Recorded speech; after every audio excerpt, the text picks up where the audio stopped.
Welcome to the Advent Calendar House, now with 97% less Advent. I'm giant alien monster about to be shot at by a bazooka-wielding Santa Claus, Mike Westfall, and this is what I hope will be our first annual Hanukkah episode. And I am thrilled to have as my guest my longtime internet pal, the co-host of another brand new podcast called Pilot House. We're all in houses now. I like it. Yeah. The multi-talented Sarah Shea is here. Welcome, Sarah. Thank you. Thanks for having me, Mike. I'm so excited that you are here. Before we begin, won't you please tell us about your new show? Oh, well, it's a podcast about TV pilots where me and a friend of mine, Strangely Duesberg, awesome fellow musician and circus performer, also from here in Washington. Hi, I'm from Seattle. And we take the pilot episodes of shows we've otherwise never seen. We watch those and then try to kind of figure out where the show is going from there. But we're mostly watching shows that are like long off the air. So it's funny. We sit there trying to figure out where Charmed was going. And people will hopefully listen to the podcast and like be yelling at the podcast like, no, you're wrong. Or holy crap, how did you guess? That's a good show to either yell at or just be excited about. But yeah, your first episode with Charmed dropped just this week as we were recording. So yeah, please do check that out, folks. And I can't wait to hear more. But today, I'm very happy to have you here to discuss a Rugrats Hanukkah.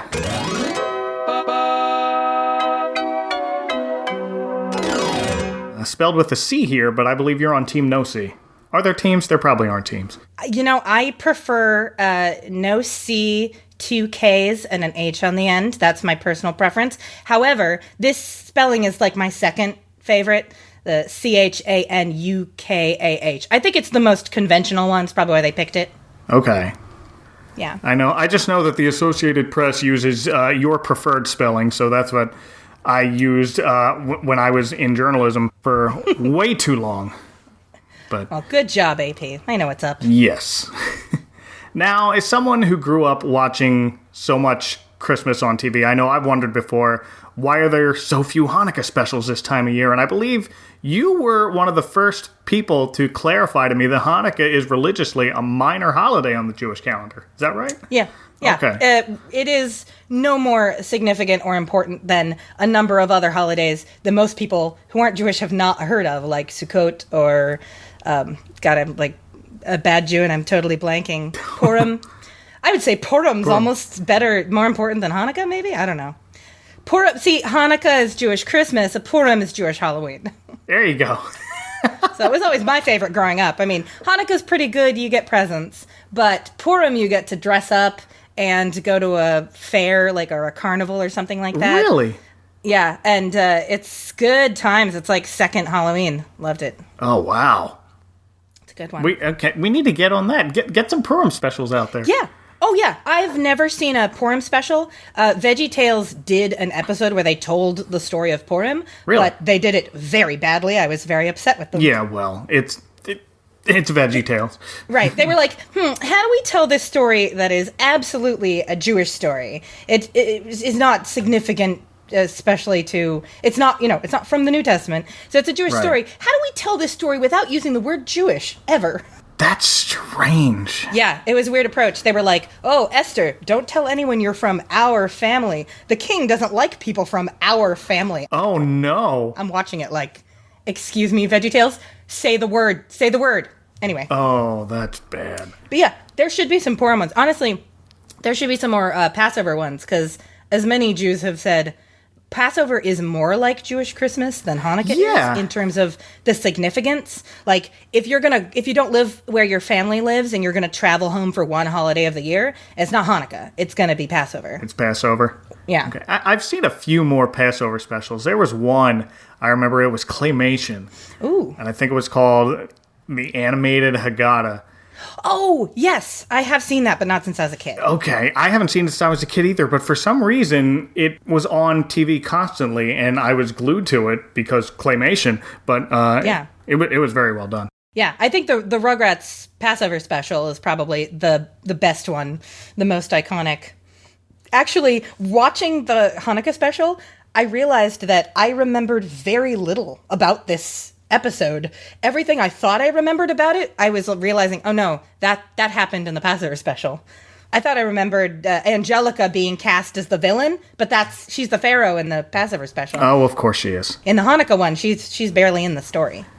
Yeah, she's kind of a side character. She has her own little plot going on that we'll get into in a minute, but the Hanukkah special is actually the first episode of the revived Rugrats series.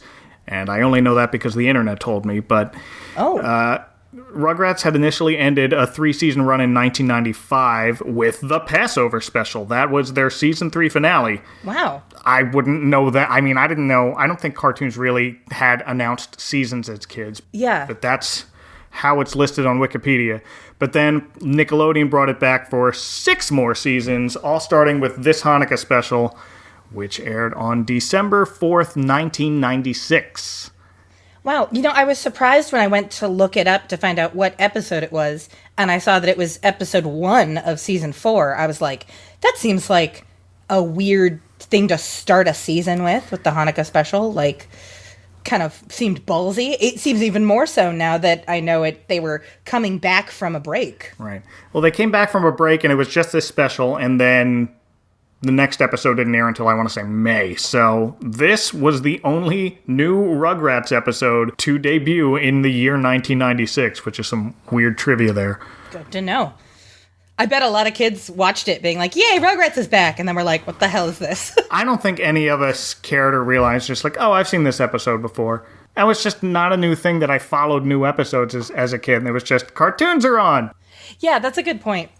Although I was very stoked about this episode, and I remember this episode and the Passover special, they were very significant, because we just didn't have anything resembling accurate representation of Judaism in kids' shows. Every now and then there would be a nod to Hanukkah existing, but you didn't see something like this where it actually felt very real. That's what it's like. Right. Just like that in a Sesame Street Christmas special where Bob has a stack full of presents and Mr. Hooper is walking past. They're talking, and then Bob says, oh, and Mr. Hooper, happy Hanukkah, and giving a little knowing nod, and it's just like, I got you, buddy. And that was the first time I ever heard of the words. I was like, what's a Hanukkah? And my parents explained it to me. I totally forgot that Mr. Hooper was canonically Jewish. That makes me so happy. Yes. We got him. Mr. Hooper's on our team. There you go. And for y'all listening to it at home, I am Catholic and was taught in religious education way back when I was a tiny child that the Hanukkah story must be revered as a very important part of Jewish history. But I think I also focused too much on the title Festival of Lights, and I'm thinking festival, it's like a giant candle party, y'all. Celebrating a miracle of oil and a rebellion against the Empire. It's a holiday about Star Wars. You have a Star Wars holiday. Yeah, you said that to me earlier, and I was like, I never thought of it that way, and it makes me so happy that as a child, you made a Star Wars connection. Because you're like, oh, rebelling against an empire. I know what that's about. That makes me really happy. See? Star Wars holiday. I'm taking it. I wonder if parents now who grew up with us watching Star Wars as children kind of tie that in. It's just like, it's like Star Wars. Here, let me explain. Yeah. It's very similar. Yeah. Someday we'll have a movie with a really creepy CGI King Antiochus, and it'll be really unsettling. Oh, boy. And then someday Ryan Johnson will direct the Hanukkah story. It'll be amazing. Perfect. If not this weekend, then what? He owes me. We'll see. There you go. Well, let's dive in. We start a little differently from most Rugrats episodes, with Tommy's maternal grandmother, Minka, telling the story of Hanukkah, but we're seeing it from, I guess, Tommy's imagination? Yeah. It's interesting. I was actually surprised that it starts off with that. They don't start with the framing device of showing Grandma with the storybook. It just launches right into the story, which seems kind of ballsy, could potentially alienate kids who are like, what's this? But I think I'm overthinking it. Kids just go, cartoons, yay. Pretty much. I mean, I was on board. Yeah. The whole series right out of the gate tells us babies are highly intelligent, so I think it's plausible to say Tommy's imagining himself in the role as Judah Maccababy, as he... Yeah. Oh, so cute. Maccababies, I love that. One thing I liked about Rugrats is it was just joke after joke after joke, and most of it is things like that, being just certain words misspoken by a bunch of toddlers. The whole show is just 9 seasons of, excuse me while I kiss this guy. Yeah. Well, I actually once read online, that apparently at the time, there were parents who, had issues with Rugrats. They didn't want their kids to watch Rugrats because they thought that kind of joke only confused kids further. That kind of joke plays for adults, but for the kids, it just confused them more. And I'm like, not every show has to be hyper-educational. Like, just go with it. Yeah, well, even the ones that were. I'm bringing back Sesame Street again because I remember people complaining about Elmo speaking in the third person. It's like, people are going to... No, they'll figure it out. And it's teach them that that's a thing that Elmo does. He's 3.5. Yeah. Cookie Monster says me instead of I. That's fine. Kids can understand that that's what Cookie Monster does. It doesn't make it correct. Right. I mean, my son is doing a thing where he uses the word her instead of the word she when he's talking about his sisters or any woman in the third person. But, I mean, he'll get over it. He's 3. Yeah. Kids figure it out. They're fine. Yeah. They're resilient. I actually kept a count of I was calling them babyisms. Oh, good one. So all the little word plays. Yeah. Fun fact, the babyism count and the Yiddish count were neck and neck. Wow. Keeping track of both. Yep. Oh, that's interesting. Just as many Yiddish words as babyisms. Do you have numbers on those? 8 of each. 8 of each. Appropriately. Very nice. Was that intentional? Oh, probably not. Oh. Probably not. I don't think the Rugrats writers were... I wish I could give them that much credit. Yeah. That would be quite a fun Easter egg. Seems an appropriate term, but... Actually, it's just a happy mirable. Yeah. Oh, good times. So they're setting up the scene with King Antiochus' army coming in and tells all the Jewish babies they have to wear what he wears and read what he reads. And Chucky has a good throwaway joke right here. Look, Tommy, a whole book about Plato. Yeah. And then it's a book by the philosopher. Plato. Uh-huh. That was the first babyism of the episode. The first one right there. Mm-hmm. And then they add, you also have to worship his gods. And we pan to a giant statue of Cynthia, Angelica's doll and the Barbie of this universe. But the statue has Cynthia's hair cut and tangled like it is on Angelica's specific doll. Yeah. The actual Cynthia, as we'll see later in the same episode, has this voluminous blonde hair. But again, we're in Tommy's imagination, I'm assuming. So it fits.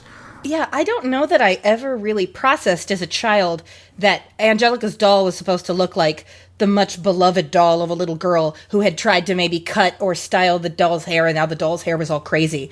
I don't think I ever processed that. That's just what Cynthia looked like, and I never thought about her having weird hair. Right. I definitely didn't process that until, I think, this episode, because I think later in the episode we see Cynthia has a Christmas special that Angelica really, really, really wants to watch, and that is that's the entire B-plot of this episode. Yeah.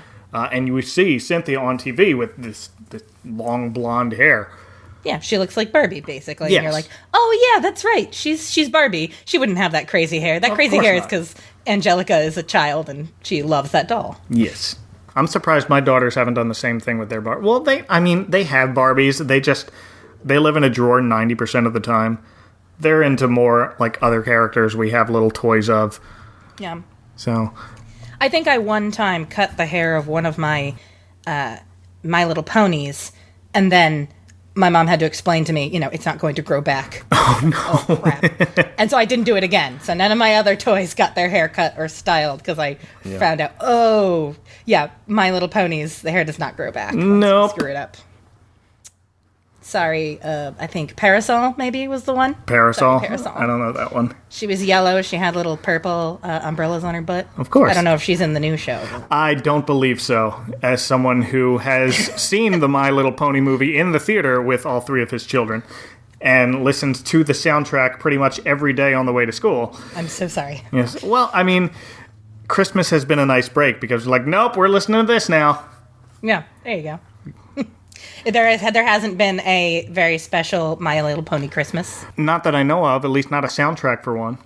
All right. But so we did watch the Trolls Holiday Special last week. Oh, Lordy. That was... it wasn't as bad as I was expecting it to be going in. It wasn't great, but it was passable. The soundtrack to that is... Like, even compared, like, the Trolls movie it's a whole bunch of covers by Anna Kendrick and Justin Timberlake and everybody else in that movie. Yeah, I mean, it's well done, but this is This was very much a cash grab. And fine, enjoy your cash. But did you ever see... I'm sorry, we're getting so off topic, but that's okay. Tangents are welcome. There was a direct-to-video Trolls movie in the 90s when Trolls were really hip. But it wasn't animated. Yes. It was like... Like giant people in suits. I thought it was puppets. It's been so long since I watched it. But all I remember is that there was a troll singing Old Time Rock and Roll. That song. It was like all covers. I think it's the same one I'm thinking of. One has, they do like the whitest hip hop dance ever at one point. It was the 90s. That was happening. Oh, anyway, yeah. Back to Rugrats. Back to Rugrats. We see Tommy and Chucky trying to read their old books, which is a scroll with pop-up book scenes of Noah and Jonah and Moses. And Tommy has another great line. These are the books our forefathers read, and our 5 fathers, and our 6 fathers, and I'm not stopping now. Babyism number 2. Babyism number 2. Well, of course, they get caught, and the Greek soldier takes their scrolls, and Tommy goes forth with his sword and shield, and goes right into babyism number 3. A Maccababy's gotta do what a Maccababy's gotta do. Oh, I did not include that in my babyism count, because it seemed more like a fun pun than them making a mistake. But I guess it counts. I guess it should count. So maybe one more babyism. I think you do. Yeah. Here's your...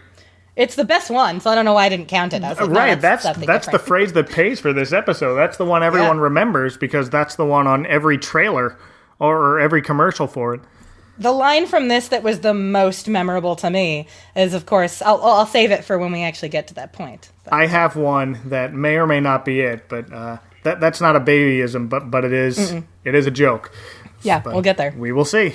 But at this point, we cut back to reality, and Grandma Minka has to stop reading the story to help Dee Dee in the kitchen with the latkes, and I was expecting way more latke jokes in this. Yeah. Because I guess I'm used to, like, the other 3 or so Hanukkah specials I've seen in my life. Which really focus on latkes. They really bang that point home for all of those, but... Yeah. Well, the weirdest part is Chaz goes... Potatoes, water, and salt? I don't know. That just doesn't seem like a pancake to me. And I'm like, well, Jesus, it's not a latke either. You got to put eggs and matzah meal in there. What are you guys doing? Potatoes, water, and salt. That's not gonna fry into anything. That's just gonna be like, that's not gonna stay in a pancake shape. No. Everything else was so surprisingly accurate, and like really, they got a lot of little details right. So that was weird. I don't know. Maybe Chaz was supposed to be wrong on purpose, but do you think Dee Dee would correct him and be like, Chaz, don't be ridiculous. You would think. And gluten in here. Like, it's not just potatoes and salt. Nah. Sorry. But at this point, Grandpa Boris has his line about the latkes. The miracle is these things have clogged our people's arteries for 2,000 years, yet we survive. Oh my gosh, I love the grandpa character so much. I don't remember, like, loving him this much. But I guess as a kid, I was just like, yes, that's what grandfathers are like. Whatever. But now I'm like, oh, it made me miss my papa. Oh, see, I grew up with only one grandfather who was alive at the time that I was alive, and he was just from Philly. Yeah. He was German ancestry, but he just had his Philadelphia accent. I don't really remember a lot about him, so I didn't have, like, the old country grandparents. Yeah. Well, my mom's dad, I was raised Jewish. My mom converted when she married my dad. She was actually raised Lutheran. Norwegian Lutheran from the Midwest. And her dad actually died when she was very young, so... I never met him. To me, grandparents were, like, grandfathers at least were pretty Jewish to me. Okay. My grandfather's family was from Moldova, and my grandmother's family was from Romania. Okay. Although at the time, we didn't actually know that. We found that out later about Moldova. We just knew that when they left, it was Russia. There you go. We weren't totally sure where it was. They kind of went, I don't know, this was the name of the village. It was Russia when we left. Like, we don't know what it's called now. Yeah, that whole history gets messy when you're in that area of the world. A little bit. Just a tad. But, you know what? There's a weird part of this scene when they're in the kitchen. Dee Dee calls her dad Boris. She calls him by his first name twice in this episode. She doesn't call him dad. She calls Minka mom. Right. I did catch that. I'm like, wait a minute. She calls Stu's dad Pops, but she calls her dad Boris? For a second, I had this weird moment of like, this isn't some kind of weird thing where her mom remarried and like Boris isn't actually her dad. No, they're her parents. Oh, yeah, they're clearly... Yeah, I don't know. That was really weird. She calls him Boris twice in the episode. She does not call him Dad. It's very weird. I'm trying to rationalize it in my head now. Like, well, she's talking to Chaz about Boris. Yeah, the first time. But I don't do that. When I talk about my parents to my wife or friends, I say my mom, my dad. Especially when they're in the same room and it's clear who you'd be talking about. It's not like to be confused. That's true, too. Yeah, I mean... Yeah. I don't know. But anyway, I don't know why they did that. It was weird. Didn't catch it in writing. Also in the kitchen, our main plot point is revealed. Boris and the other seniors of his synagogue are staging a play about the meaning of Hanukkah, and the newspaper includes a photo of not Boris, who's playing Judah Maccabee, but his childhood rival, Shlomo, whom Boris says always tried to outdo him. Yeah. Oh, we have our first two Yiddish moments. And he sees that Shlomo is in the newspaper. He says, Oy gewalt, which is basically the same as Oive.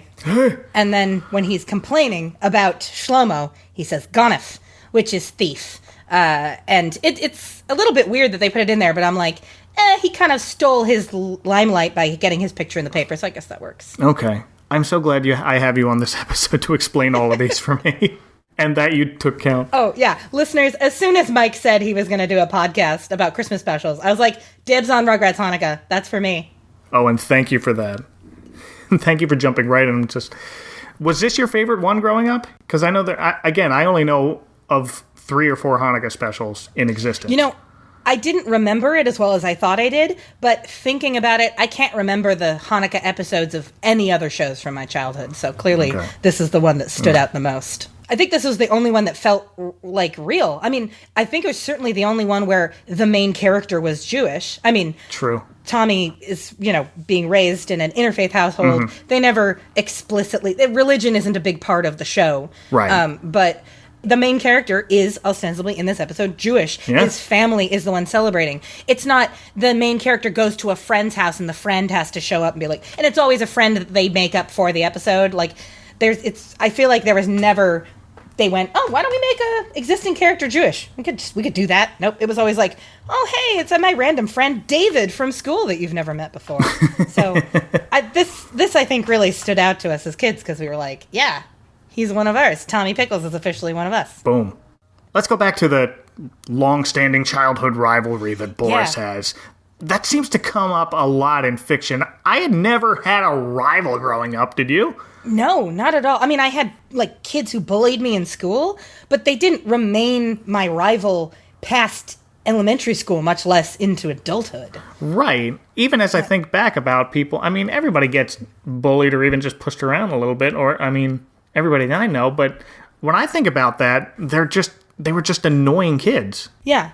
It does seem weird that they decided to go with that plot point, especially establishing that this is a guy he grew up with in Russia, and they both ended up living in the same town when they came to the U.S. Right. I did wonder about that. Maybe they all, I don't know, came over together and they all kind of settled in the same area. It seems like a stretch, but this is a children's show, so True. I guess we can let it slide. They were trying... I feel like they came up with the joke, the meanie of Hanukkah, and then they had to work back from there to justify it. You know, the way that some of these babyisms come up, I think you're on the money there. Yeah. So they went, okay, so there has to be a villain. How do we do that? And they came up with this rival story, which, why not? It's a kid's show. It's fine. It's a little odd, but it works. Then we cut back to the babies with some more babyisms, including cradles that don't taste like clay, and the chocolate geld coins don't taste as good as the monies under the couch, which I thought was a nice line. That's Phil and Lil, who are just a joy. Oh, they're so good. Honestly, the voice acting on the show was so good. I didn't have any awareness of that as a child, and I haven't rewatched any Rugrats. No, me neither. Since, I might have rewatched the Hanukkah or Passover specials at some point in high school, maybe. That's definitely the most recent. Mm-hmm. But, the voice acting is so good in this. I found myself looking up some of the actors on IMDb afterwards, wondering if they had been in other things. But most of the actors in this were not voice actors by trade. They just were actors who got this part in this cartoon. Oh, yeah. My favorite piece of trivia is E.G. Daily, the voice of Tommy, who went on to be the voice of many, many other characters, including Buttercup from Powerpuff Girls. But before that, I knew her as Elizabeth Daly, Dottie from Pee-wee's Big Adventure. Oh my gosh. Yeah. I did not make that connection. She wasn't one of the ones that I looked up. That's awesome. Going back and watching Pee-wee's Big Adventure again after I discovered that, she sounds like Tommy, and it's actually pretty hilarious. Like Grandma. Hello, Dottie. It's me, Pee-wee. Where are you calling from? Texas. Where? Honest. Listen, I'll prove it. The stars at night are big and bright. Deep in the heart of Texas. That's amazing. Like, she laughs at one point, and it's Tommy's laugh, and I'm like, whoa! Oh, now I've got to rewatch it with that in mind. That's amazing. I guess it was borderline kind of creepy, but it was mostly funny because it's a Pee-wee movie, so... Yeah. Everything's kind of creepy and wonderful. Yeah. But the actress, I'm forgetting her name now, but the actress who plays Dee Dee, the mom, when she first spoke, I immediately had this feeling of, oh, I've heard this voice before, not just on Rugrats, I've heard it other places. And I thought for sure I was going to look her up and find out she'd done all this other voice work, but not really. Like, she certainly did a lot of other TV work, but nothing that I recognized. And I realized later that she reminds me a lot of the actress who plays Pearl on Steven Universe, whose name I'm also blanking on right now, but something about her voice is very similar. That's purely coincidence. So it just threw me off. And I think it's just this show was so iconic to me. Hearing those voices again, it tricked me into thinking I knew them from somewhere else. But no, I just knew them from Rugrats. Yeah, that's true. Tommy here is confused about his mom making pancakes in the nighttime, and he has to wear a quote-unquote funny hat. And his mom lights a new candle every night, and he gets presents, so the kids conclude it must be Tommy's birthday, and they're celebrating all his birthdays at the same time. More than one night in a row. Makes perfect sense. Yes, so Lil thinks maybe you're all grown up now and you have to get a job. Which is delightful. And then we have the most terrifying moment in the episode for a Jewish person. The children try to blow out the candles because they think they're birthday candles.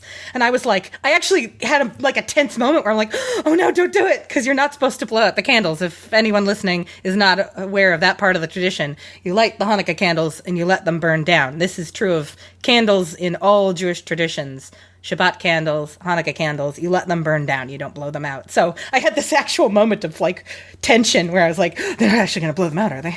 Oh, I had a moment of tension, but I didn't even think about that part, even though that was a fact I knew. I was more concerned about why is there fire that close to tiny unsupervised children in a high place? Well, I mean, they put it out of reach of the kids. I think that's fair. What I was more concerned about is they then leave the house very soon afterwards, and nobody checks to make sure the candles are already burned out. That seems even more dangerous. I mean, the candles are not short. In that shot of the menorah, they want it to look really beautiful, so The candles are at full height. So it's like they just lit them. Dangerous stuff, Rugrats teaching kids bad lessons about candle safety. Maybe I was overthinking that because I'm used to being in this Rugrats universe where the babies are geniuses and climb over everything, so of course they're going to climb on the TV entertainment center.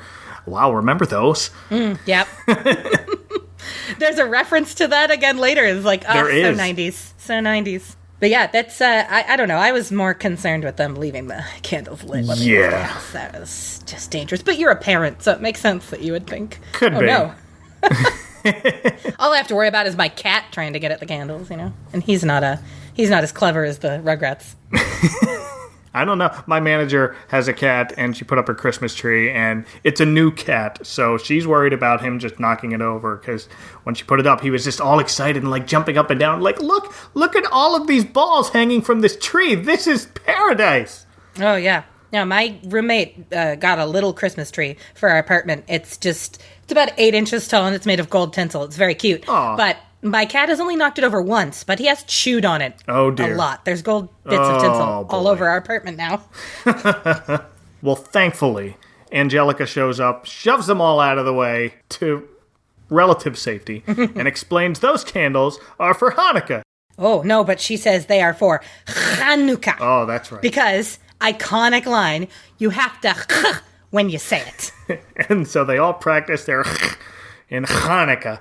That line, that is the one part of this whole special that I had perfectly seared into my memory. Because as kids, we were like, yes, somebody tell the Gentiles that you have to when you say it. Just that was one of those little details that no other show, got right about Hanukkah. That's what the C's for, to remind you. Yeah, it's not like I always when I say it, because I'm pronouncing it in an American accent. Right. You don't always have to, but It helps. it is technically Chanukah. There it is.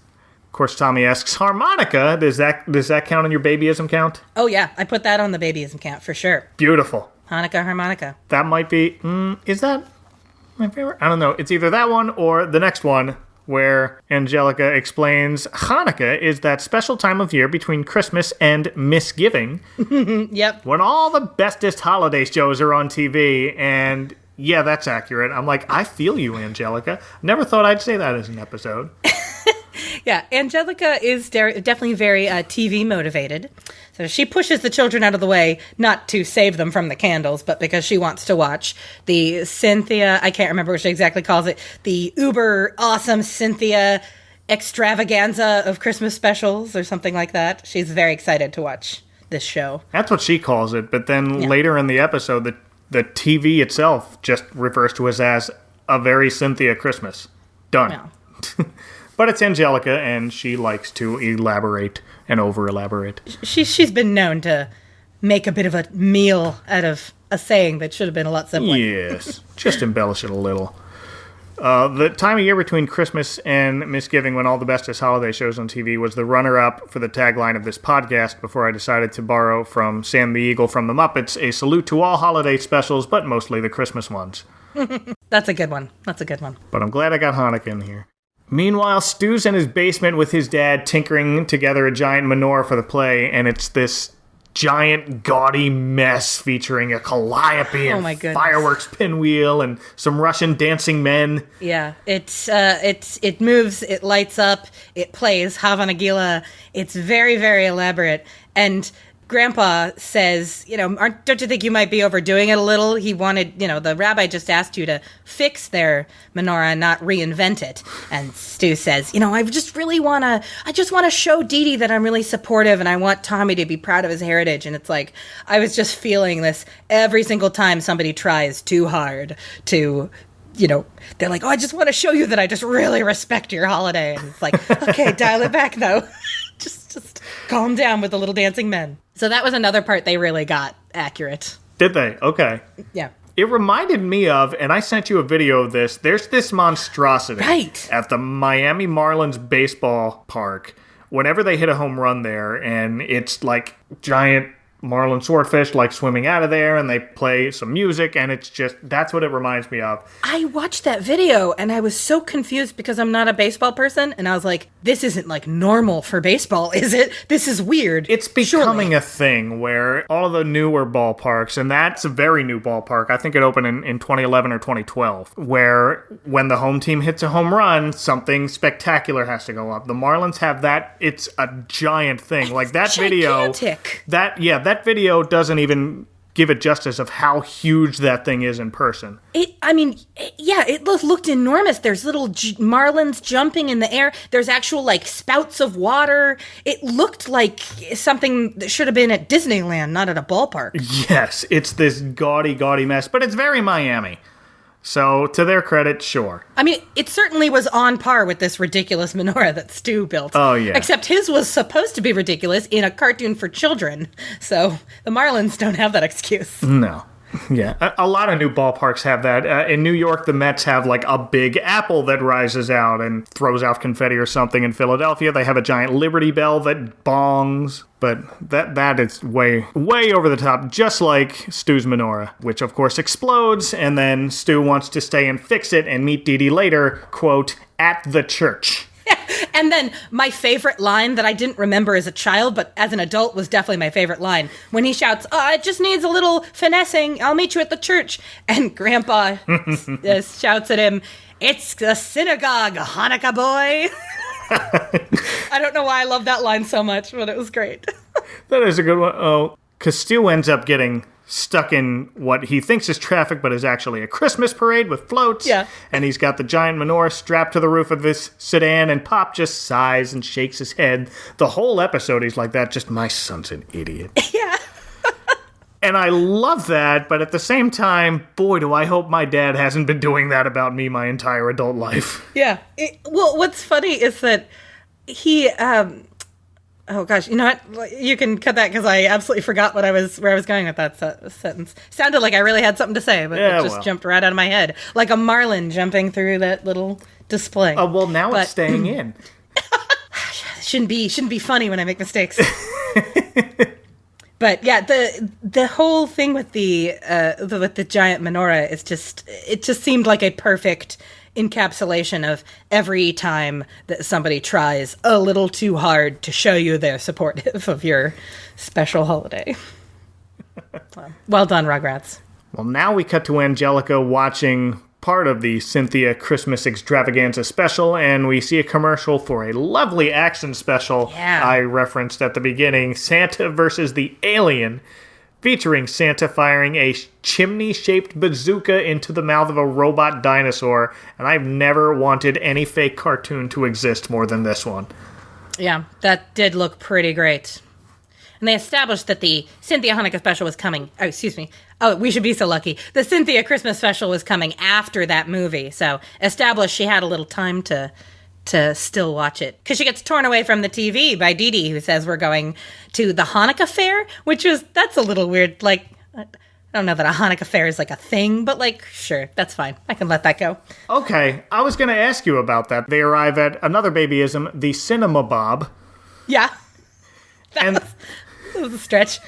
But wait, we skipped over the most important part. Oh. The whole crux of the episode, the Meanie of Chanukah. Yes, I was going to get back to that, but okay. Well, that's before they get to the cinema, Bob. Yes. This is important. Yeah, Angelica has the TV turned off of her right as we see Cynthia, and it is a Christmas special because we see Cynthia in a very skimpy Santa suit.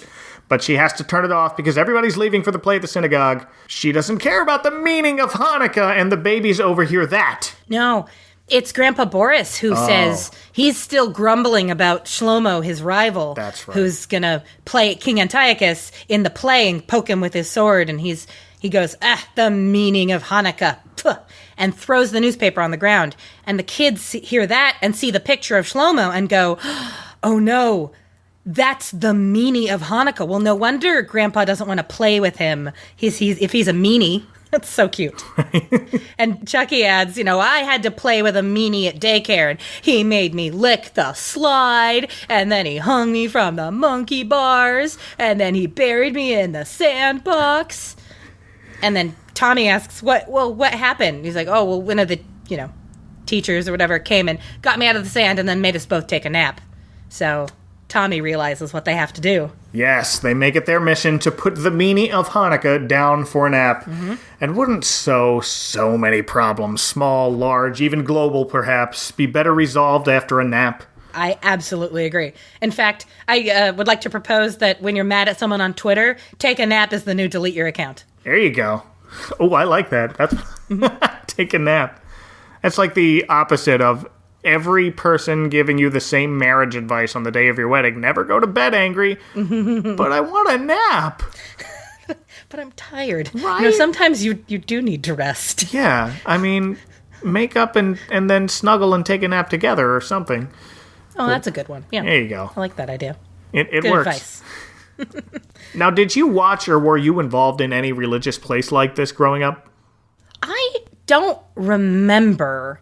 It's certainly not as much of a thing as like a nativity play is. Okay. Which I guess I'm only assuming that's a thing from TV and movies. No, that's a real thing, right? That's a real thing. They have Christmas pageants, at least at Catholic churches, I remember. They're usually at Christmas Eve. They'll do a children's mass where they'll do sort of live nativity, sometimes even with live animals. Oh, that seems dangerous. You're asking for trouble. They're usually pretty tame, and they have them fenced off and everything, but they're kind of off to the side, not like kind of surrounding them as you would see in a nativity that's set up sure on a table and stuff. Yeah, no camels, maybe. No camels. Maybe just some sheep. Yeah, sheep, a donkey. Yeah, there you go. Yeah. That's good. Yeah, that's about it. Gets the point across. But yeah, I don't think it's not as much a thing. Although this did read a little bit to me as it's people going, oh, the normal structure of a Christmas special often involves a Christmas pageant, so we're basically having the Jewish equivalent. But it didn't read as necessarily inaccurate. I thought it was kind of cute, the idea that all the seniors were putting on a play. That's kind of fun. Oh, that's great. Yeah. Now, during Hanukkah at a synagogue, do they have it set up like that, where it's kind of a big party almost with a bunch of tables set up? I mean, my synagogue definitely had a Hanukkah party every year where they would make an absurd number of subpar latkes, because they're not great when you have to make them en masse like that. Right. But, they'd make a ton of that, and they'd maybe have some music, maybe a band perform or whatever. They'd sometimes have like a white elephant gift exchange or some kind of thing like that. Some kind of games for kids to play, dreidels, all that stuff. Yes. Not a fair like that. I've never seen that. I mean, maybe some synagogues do. I don't think it's a thing. No guy dressed up like a giant dreidel? No, I've definitely seen a guy dressed as a dreidel before. That's definitely, that has happened. Oh, boy. I'm here to tell you that was not just for the joke. That's the thing. Guy dressed as a giant dreidel? Absolutely. But, yeah, I think it made me wonder, I don't know actually if the writers were Jewish or not. They certainly got most of it pretty good, so I'm not going to nitpick. But okay. It made me wonder if they weren't Jewish, were they like, I've heard of some kind of a fair, and they were thinking of Purim or something, but you could have a Hanukkah fair. I'm not going to say it's super impossible for that to be a thing. Right. What's weird is that the side of the synagogue says the Beth Shalom Jewish Center, which made it sound like it was a community center rather than a synagogue. That's weird. Oh, okay. Yeah, I don't know why they put that on there. Just put Temple Beth Shalom. That's normally what a temple would, It's called a synagogue, but people often use the word temple, especially in the name. It's, Right. So it's like, just seemed weird that they called it Jewish Center, like they didn't want to use the word temple for some reason. Well, I know some Christian churches will have sort of a community center off to the side on the same property. Yeah, and it could be that, but they did call it "We're going to the synagogue." Yeah. So I don't know. And they show them in the synagogue. They show the Torah and the Ark and everything. Right. So they're clearly at a synagogue. Okay. That's just a weird little detail. I was like, what's There you that go. about? But it's also, I keep reminding myself, it's a kid's show, Sarah. Most of the people watching the show couldn't read. There you go. But yeah, they show up, and I love the bit where they do another pancake joke where everyone's confused about the fact that latkes are referred to as pancakes and they're not breakfast pancakes. Because Angelica is like, well, this isn't all bad. Cynthia and Mommy never lets us have pancakes for dinner. Although she has to take a bite of one before she realizes it's not a normal pancake. I think she would probably take one look at that and go, this doesn't look like maple syrup would be good on this. Though to her credit, she immediately knows that it's a potato pancake. Yeah. Right immediately after she bites in, she's like, potatoes! What kind of bobo head makes pancakes out of potatoes? Which, I gotta say, bobo head, that is a very creative insult, Angelica. Well done. We gotta bring Bobo Head back, or... Yeah. I don't know if it was ever a thing, but let's make it a thing. Yeah. There bobo you go. Head. It's right up there with Bojo from Back to the Future, too. Oh, I failed in my Back to the Future knowledge. I don't remember that reference. Oh, that's from part 2, where he's trying to hoverboard over the water, and one of Griff's cronies says, McFly, you Bojo, hoverboards don't work on water unless you've got power! All right. And that was supposed to catch on as a regular thing 2 years ago, and we failed. Yeah, mark that under the many things that movie got wrong about the future. Right. Bojo, not an insult that anybody uses. Nope. Wonder if they thought that was supposed to stand for something? Bojo? Like, I don't know, I can't think of anything. I think it was just more of a, let's think of a weird made-up word like dork. Yeah. That they could call somebody. Well, I got news for you. We're still calling people dorks. Yep. The good insults, they last forever. And we're still driving on the ground. Ugh. But hey, And we're still having Hanukkah. hooray!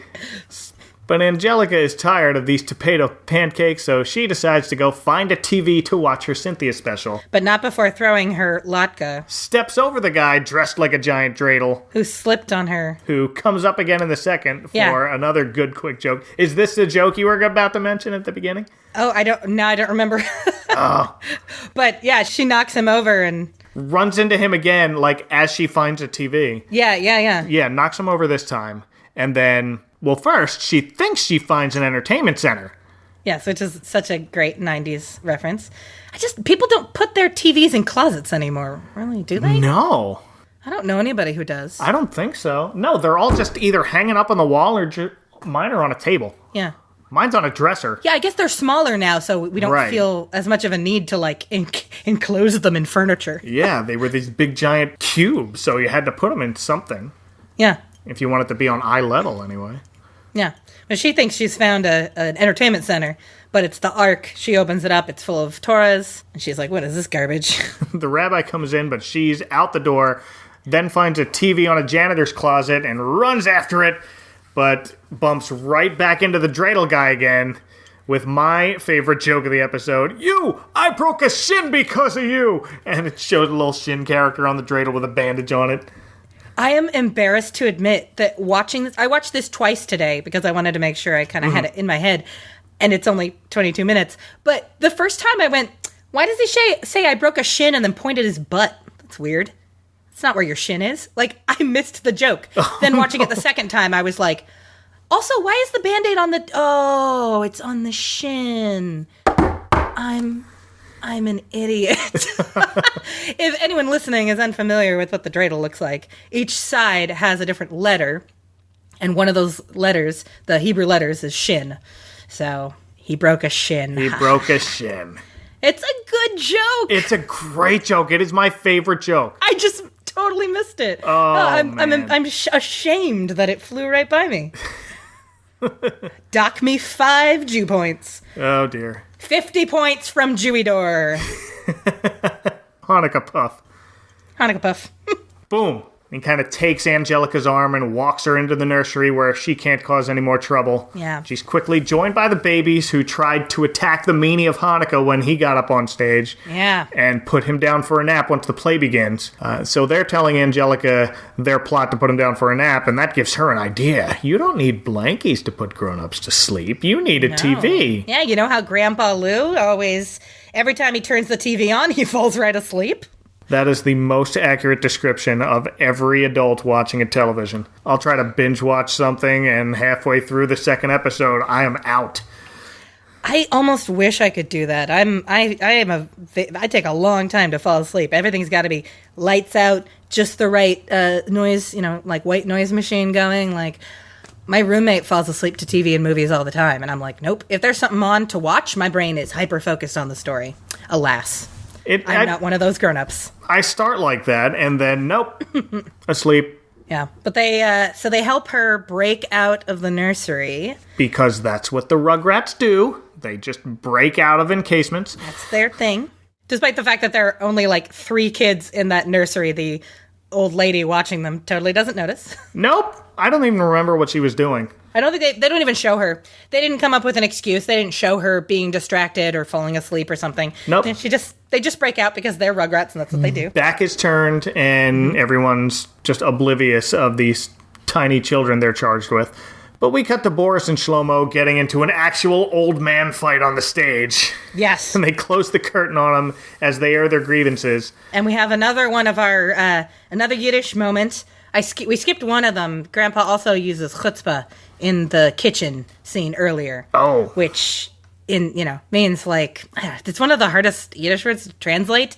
It's like balls, basically, in this case. He's like, the chutzpah on this guy. Yeah, that's how I always assumed it was, or it was translated to me as exactly that. Yeah, but then on the stage, when they're getting in their fight, Shlomo says shmegegi, which is like nonsense. Okay. Ugh, Yiddish words are so fun to say. They're fighting backstage, and here you have the big reveal. Boris goes, all my life you're upstaging me, and Shlomo says back, me? You're the one with always bragging my children this and my grandchildren that. And Boris fires back, you'd be proud of your children too if you had any, but no, you were too busy with your fancy pants business deal. Which Boris thought Shlomo wanted. But of course, he says, is that what you think? And here we find out that Shlomo's late wife couldn't have children, so all he had was his fancy pants business. Yeah. Well, it's not established whether it was his wife's fault or his. He just says, we were never blessed with children. Well, he blames it on the wife. No, he just says, oh, okay. My wife Sadie and I were never blessed with children. Oh, I didn't catch the and I. Oh. I thought he was saying, okay, Yeah, it was all right. We were never blessed with children. Yeah. Well, that makes me feel a little better. That is not just, it's her fault. That would have been kind of harsh, especially on your late wife. Right? Come on, Shlomo. No, we're trying to make him a good guy in this scene, not a bad guy. Yes. He's not the meanie, actually. He's a good guy. He's always been jealous of Boris having such a wonderful family and a grandchildren and all that. Right, whereas all he had was his fancy pants business, and that's how Shlomo emphasizes it. Does Shlomo run a pants shop? Oh my gosh, I was thinking it was funny that they never address what kind of business he has. Headcanon accepted. He is just he started out as a tailor. That's a classic Jewish job. And then he built it up into like a men's warehouse kind of scenario. But only pants. They only sell trousers. Hey. Shlomo's House of Pants. Specialty shop. Yeah. But Shlomo, in a fit of embarrassment and anger, takes off his crown and storms off, saying he has no one to share our tradition with anyway. And Boris rightly feels terribly at this part. So he gives the crown to some other guy who came in as a replacement or an understudy who prepared for the role of the king, of King Antiochus, and prepared a monologue, runs up on stage with a boombox. Such a weird bit. And starts reciting, "To be or Maccabee?" That is the question, and oh, man.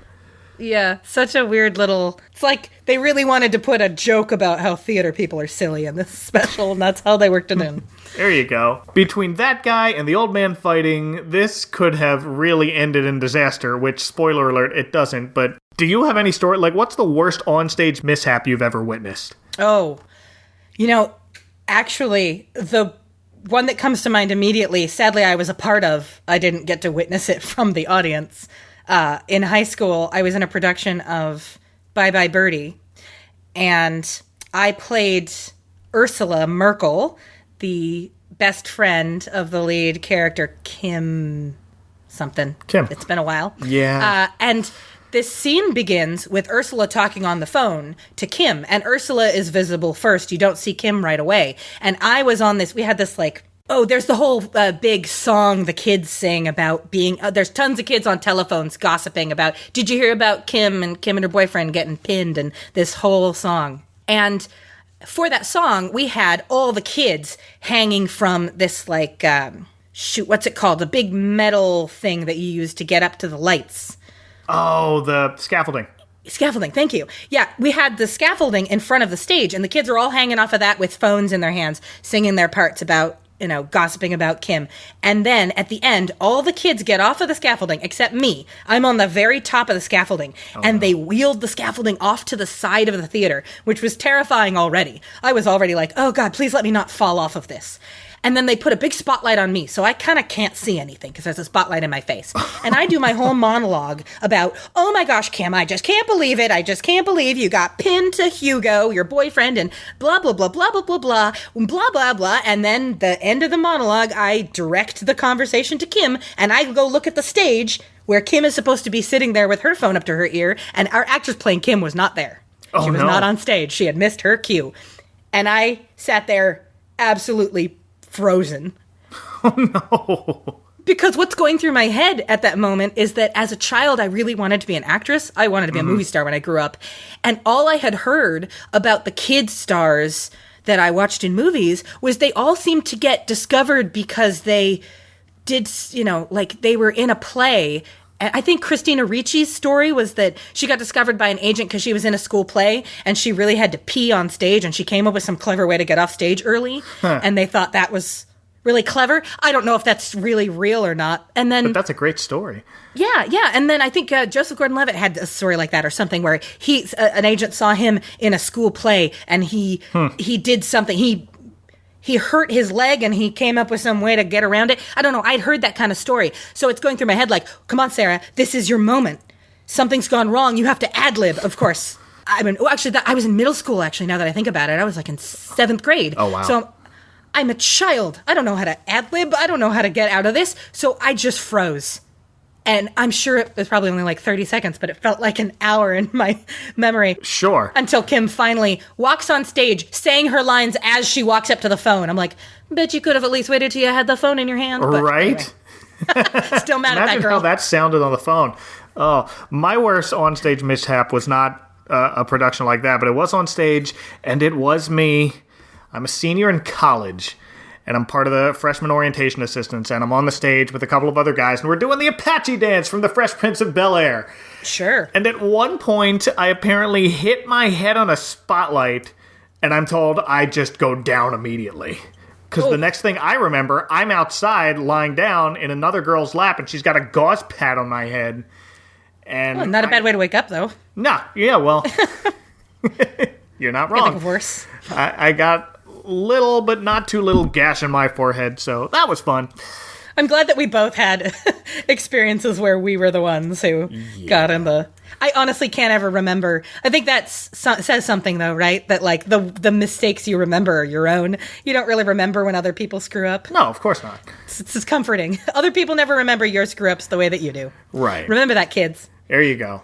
Good life lesson. Children who are definitely listening to this podcast. Adults who are definitely listening to this podcast. That's true. Very good reminder. I apologize for the couple of cusses that slipped out to both the children and the adults. Yeah, well, my kids don't listen to this yet. They're a bit young. Just a bit.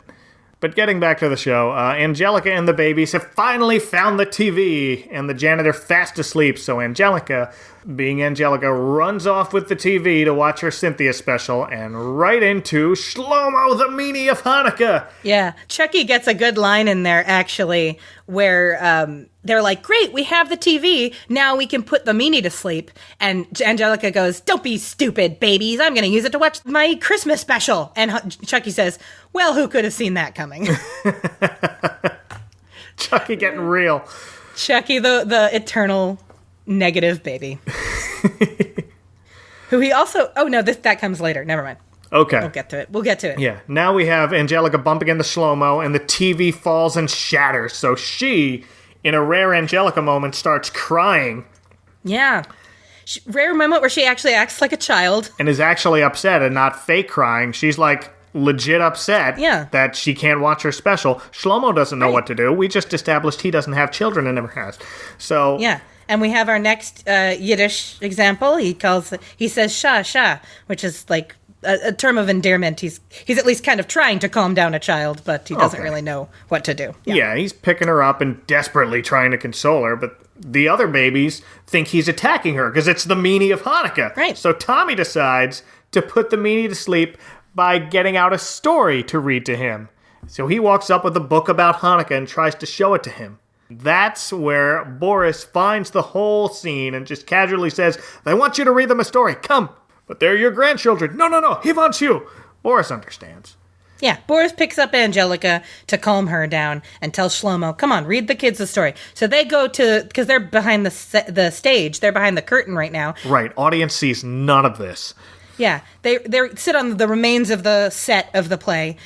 Boris is comforting Angelica. Shlomo takes the book out, puts his glasses on, and the kids all sit down to listen to him read the remainder of the Hanukkah story that we got interrupted from earlier in the episode. Yes, we cut back to Tommy's imagination where the revolt is over, but the city is left in ruins and the temple's menorah was broken. And Shlomo explains all about the menorah. Yeah, he calls it it's like the nightlight of our people, which is very cute. Yes. Cute way to explain it to babies. In times of darkness, it shines on the whole world, reminding us not to be afraid to be different and to be proud of who we are, which is very endearing, and I thought they did a wonderful job of that. Yeah, and Boris even says, like, oh, that was pretty good, Shlomo. You just came up with that on your own. They're like instantly friends. I kind of love it. Boom. He refers to him to the children as listen to your Uncle Shlomo. Uncle Shlomo. Like it's so cute. Because Boris felt bad before then, and now he's really trying to make amends here, and he just did a bang-up job without trying to go over the top with it, and it all just fell into place perfectly. So Boris finishes the story with Shlomo, and there was only enough oil left to burn for one night, but it lasted for 8. It's a miracle! Yeah. And that's babyism number, I lost count. That's number 8, 9 or 10 at this point, actually. I think there were some I didn't include in my count, but okay. I do like when in the baby's story, in their imagination, when one of Phil or Lil, I think, says we need Tommy says we need a miracle, And they say, what's a mirable? And he says, it's when something that you don't think will happen happens. And Chucky says, well, that'll never happen. I didn't catch that. So they're waiting through the 8 days, and you see Phil and Lil tossing a football in ancient Jerusalem. Yeah, and playing cards. And yes. Every night the menorah stays lit. Perfect baby imagination. And the story puts the Meanie of Hanukkah to sleep. Success! Yeah. He actually does fall asleep right on Tommy's head. Beautiful. And then right at that moment, Stu and Grandpa finally show up with the ridiculous giant menorah, which they wheel out on stage and attempt to set off. And of course, it explodes. It knocks over the curtain. The curtain and the menorah both fall over, and the whole audience sees the two old men and all the little kids sitting with, they find a menorah backstage and they set it up and actually light it to show the children. Oh, yes. And so the audience sees these two old men sitting on the set with the kids and the storybook and the menorah all lit, and they go, oh, it's our moment or something. They stand up, and Shlomo kind of reiterates that's something about the meaning of Hanukkah. Oh, he wings it. May our kindler carry the light of our people for generations to come. And yeah, there's our last item on our Yiddish count. Kinderlach is children. Okay. I probably could have guessed that one. Stu gets off on the luckiest break ever here. Yeah. That looked like it was intentional, and it disaster. Yeah, he could have destroyed the evening, but instead, he somehow led to this very tender moment where Shlomo has a nice little thing about the meaning of Hanukkah. Boris says the prayer over the candles, and everyone applauds, and it's very cute. Yes. Well, if people want to wheel a giant monstrous menorah into your neck of the internet, please tell us all of the places where we can find you and what you're doing. Oh, where you can find me? Yes. My all my giant menorah gags. I have Twitter, the Sarah Shea on Twitter. Or you can follow my podcast at Pilot House Pod. I don't know how much we're going to be tweeting yet, but at least we will tell you when there's new episodes up. And also you can check me out on sarahshea.com. I'm a musician. I have music. I have a Patreon and all that good stuff that independent artists have to try and make it in this cruel, cruel world. Please check out Sarah. She's a longtime friend of mine. I'm so glad you could come and join me tonight. Yeah, we have been friends for like 15 years, and this is definitely the longest we've ever talked. I think you're right. Yeah, I think we've talked on the phone maybe once or twice before, but definitely not this long. Thank God for podcasts, you guys. Bringing things closer together. So glad I decided to do this. So glad you were on board. This turned out great. Yeah, thank you so much for having me. Absolutely. Delightful. Anytime. If we can do this annually, if you can show up again around Passover time, I'll gladly do this again with you. Oh, yeah. Oh, I'd love to talk about the Passover special, for sure. That'd Beautiful. be great. All right. Penciling you in right now. Okay. There it is. I'm ready. But for now, light another candle. Good night, everybody. Good night. Next time in the Advent Calendar House, Joey O is back with a local favorite from Pennsylvania so nice they recorded it twice. It was kind of like watching Vince Vaughn's Psycho. You can find this show at adventcalendar.house and on Twitter at adventcalhouse. Please watch out for the icy patch.